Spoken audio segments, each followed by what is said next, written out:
Recently Karachi के एक narcotics case में सेशन कोर्ट ने 3 एक्यूज्ड एडल्ट्स के साथ साथ एक माइनर को 14 साल की सजा दी है। पाकिस्तानी लॉज में नारकोटिक्स जैसे हीनियस क्राइम्स में स्ट्रिक्ट पनिशमेंट्स इसलिए दी गई हैं कि सोसाइटी में एक डेटरेंस लेवल सेट किया जा सके। लेकिन ये केस हमें तस्वीर के दूसरे रुख को देखने पर भी मजबूर करता है। पाकिस्तान में बच्चों के तमाम केसेस को जुवेनाइल जस्टिस सिस्टम एक्ट के तहत परसू किया जाता है, लेकिन क्या इस केस में जुवेनाइल जस्टिस सिस्टम एक्ट को पूरी तरह इम्प्लीमेंट किया गया? आइए देखते हैं। इस केस में जहां पर एक अंडर द एज ऑफ 18 बच्चे को जो है वो सजा दी गई है नारकोटिक्स के कवानीन के तहत, तो बुनियादी तौर पर अब यहाँ पर एक इशू जो अराइज होगा वो अराइज होता है बच्चे की जुवेनाइलिटी का, कि बच्चा चूंकि अंडर द एज ऑफ 18 है। अब जुवेनाइल जस्टिस पाकिस्तान के अंदर मौजूद है, जो कि सन 2000 में ऑर्डिनेंस की सूरत में था और फिर 2018 के अंदर वो जुवेनाइल जस्टिस सिस्टम एक्ट बन गया।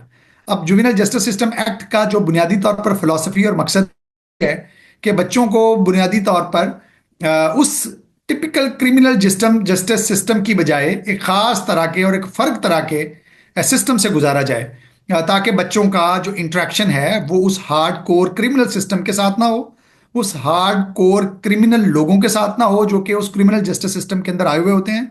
कोर्ट ने तो यहाँ अपना फैसला सुना दिया, लेकिन क्या एक माइनर को पाकिस्तानी जेलों में भेजने के बाद उसे प्रॉपर कस्टडी, करेक्शन और केयर मिलेगी? जहाँ पे जेल्स कह के उसको सेंटेंस हो जाती है, देयर आर 2 बोस्टर इंस्टीट्यूट्स जो कि अंग्रेज के ज़माने के बने हुए हैं। One is in Faisalabad, the other one is in Bahawalpur. अब वो 2 बोस्टन इंस्टीट्यूट्स हैं जिनका ये कि अगर एक बच्चा कन्विक्ट होता है, उसको जितनी भी पनिशमेंट होती है तो लाइक उसको वहाँ पे रखा जाएगा, और वो उसका पर्पस यही होता है कि custody, care, correction obviously. But वो आपका 12-13 करोड़ का प्रोविंस है, तो उसमें वो 2 इंस्टीट्यूट्स क्या करेंगे? Overpopulation among our prisons create a lot of complications and challenges when it comes to the implementation of Juvenile Justice System Act and its sections. Around 67,000 prisoners are present in our jails, while our jails have the capacity of only 37,000 prisoners. आइए हम juvenile justice system act के बारे में जानते हैं अपने माहिरीन से, क्योंकि पाकिस्तान में तमाम माइनर्स के केसेस का फैसला जुवेनाइल जस्टिस सिस्टम एक्ट के तहत किया जाता है। बेसिकली तो जो जुवेनाइल्स को ट्रीट करता है वो है जुवेनाइल जस्टिस सिस्टम एक्ट। उसमें क्लियरली ये मेंशन है 16 ईयर्स तक जो एज है उसमें bail as a matter of right मिलेगी इन एनी केस, जो भी किसी तरह का भी केस हो। और अगर 16 से 18 ईयर्स तक है तो फिर कोर्ट उसको देखेगी, लाइक अगर वो कन्विंस होती है तो वो बेल देंगे। बच्चों के लिए पहले JJSO बनाया गया, उसके बाद JJSA आया। मैं ये समझती हूँ कि बच्चों के लिए जो भी इंतजामात किए जाएं वो उस एक्ट के तहत किए जाएं, क्योंकि उस एक्ट के मुताबिक बच्चों के लिए न सिर्फ अदालतें अलहदा होना ज़रूरी हैं, बल्कि उनके लिए थानों में भी अलहदा से इंतजामात करने ज़रूरी बताए गए हैं। हमारी ऑर्गेनाइजेशन हमेशा से ये कहती रही है कि जेलों के अंदर सबसे बड़ा मसला कैटेगराइजेशन का है, क्योंकि बच्चों को उनकी उम्र और उनके जुर्म के हवाले से अलहदा रखने की ज़रूरत है, जबकि अमलन इस तरह का कोई इंतजाम नहीं किए जाते। So it means that according to the Juvenile Justice System Act, there are laws about the separate courts and separate jails of the children, but it's not implemented. Pakistani जेलों में मौजूद बहुत से बच्चे ऐसे हैं जिन्हें ये तक पता नहीं होता कि उन पर कौन से और कितने चार्जेस लगाए गए हैं। बहुत सारे बच्चे ऐसे थे जिन्होंने बताया कि उन्होंने बहुत छोटा सा जुर्म किया है, जैसा कि उन्होंने सिर्फ टूटियां उतारी हैं किसी घर की या मस्जिद की, लेकिन उन्होंने कहा कि हमें 10 मंशियात के पर्चे में अंदर डाल दिया गया। किसी एक बच्चे के साथ नहीं हुआ, बहुत ज़्यादा बच्चे ऐसे हैं जो कि अपने ऊपर लगाए गए चार्जेस से इनकार करते हैं। वो कहते हैं जी हमने तो सिर्फ एक छोटा सा जुर्म किया था और जो हमारे ऊपर ये पर्चे डाले गए हैं ये झूठे हैं।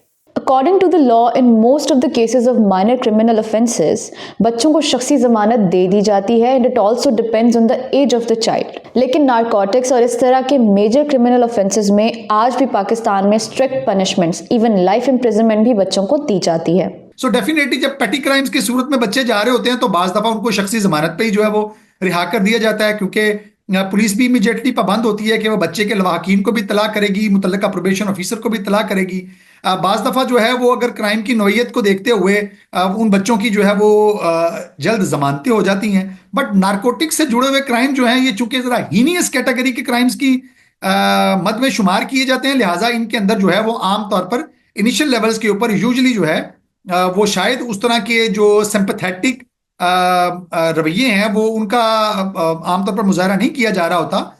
Now, if we talk about giving life imprisonment to a child, Pakistani law, which is Juvenile Justice System Act, is in contradiction with the international obligations such as UN Convention on the Rights of Child.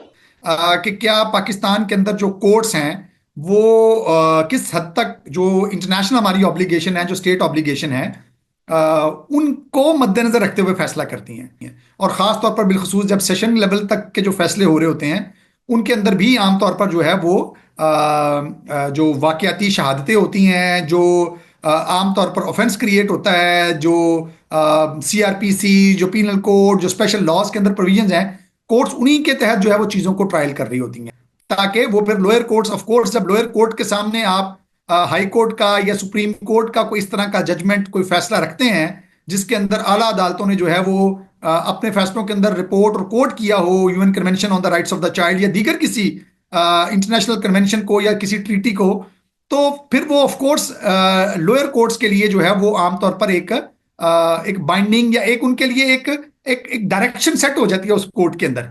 As per Article 37 of the UN Convention on the Rights of Child, children cannot be subjected to life imprisonment or any other punishment which is not bailable. Pakistan's law for minors, which is Juvenile Justice System Act, only prescribes capital punishment, which is the execution of a child, but it still allows life imprisonment of a minor. अब अगर UN convention on the rights of child या इसी तरह के international obligations की बात की जाए तो पाकिस्तानी लॉ जो कि जुवेनाइल जस्टिस सिस्टम एक्ट है उसमें लाइफ इम्प्रिजनमेंट जैसे कवानीन रिफ्लेक्ट नहीं होते। लेकिन जुवेनाइल जस्टिस सिस्टम एक्ट में ही जो कवानीन पहले से मौजूद हैं, जैसा कि creation of separate courts and separate jails for minors, वो भी आज तक पाकिस्तान में इम्प्लीमेंट नहीं हो सके। So here mister Iftikhar Mubarak talks about the reasons of this lack of implementation. मसलन जैसे अभी मैंने बात की आपके सामने सेक्शन 4 रखा कि prime minister in consultation with Lahore high court, concern high court, यानी वज़ीर आज़म का भी इख्तियार है कानून के मुताबिक कि वो मुतल्लका सूबे की हाई कोर्ट की मुशावरत के साथ जुवेनाइल कोर्ट को या तो कायम करेंगे या डेजिग्नेट करेंगे। अब ये इख्तियार अगर सूबाई चीफ मिनिस्टर के पास होता तो मुझे लगता है कि ज्यादा आसान काम था। सेक्शन 7 जो बताता है वो कहता है कि कोई भी जो जुवेनाइल है उसको जब इंटेरोगेट करना है, जब उसकी इन्वेस्टिगेशन करनी है, so not below the rank of sub inspector. Sub inspector से कम रैंक का बंदा, पुलिस ऑफिसर, उसको इन्वेस्टिगेट नहीं कर सकता। और उसके लिए भी शर्त यह है कि under supervision of superintendent of police और SDPO के कानून के अंदर एक बड़ी इंपॉर्टेंट चीज थी कि जुवेनाइल जस्टिस सिस्टम एक्ट के तहत जो है वो जुवेनाइल जस्टिस कमेटीज जो है वो स्टैब्लिश होनी है सेक्शन 10 के तहत। अब कानून ने इसमें भी कर दिया, कमेटी स्टैब्लिश होनी है लाहौर की, कमेटी स्टैब्लिश होनी है शेखपुरा में। अब करेगा कौन? लॉ एंड जस्टिस डिवीजन, वफाकी इस्लामाबाद वाला। सो ये मुझे लगता है कि अगेन जो 2022 की तरमीम है उसने जो फेडरल जुरिस्डिक्शन इस लॉ की एग्जीक्यूशन के अंदर for the whole Pakistan create की है, इसके नतीजे में मुझे लगता है इंप्लीमेंटेशन के अंदर बहुत सारे चैलेंजेस आ गए हैं। कॉन्स्टिट्यूशन ऑफ पाकिस्तान के अंदर बच्चा कौन होगा उसके लिए कोई वाजिया definition of the child define नहीं है, और हमारी जितनी भी सबऑर्डिनेट लेजिस्लेशन है वो कॉन्स्टिट्यूशन को मद्देनजर रख के प्राइमरीली हो रही होती है, ना कि इंटरनेशनल ऑब्लिगेशन को प्राइमरीली सामने रख के। It is an alarming and a complicated issue when it comes to the children of Pakistan because children are the most vulnerable segment of our society. हमारे एक्सपर्ट्स के मुताबिक the state should implement the Juvenile Justice System Act and provide better facilities to our children in jails.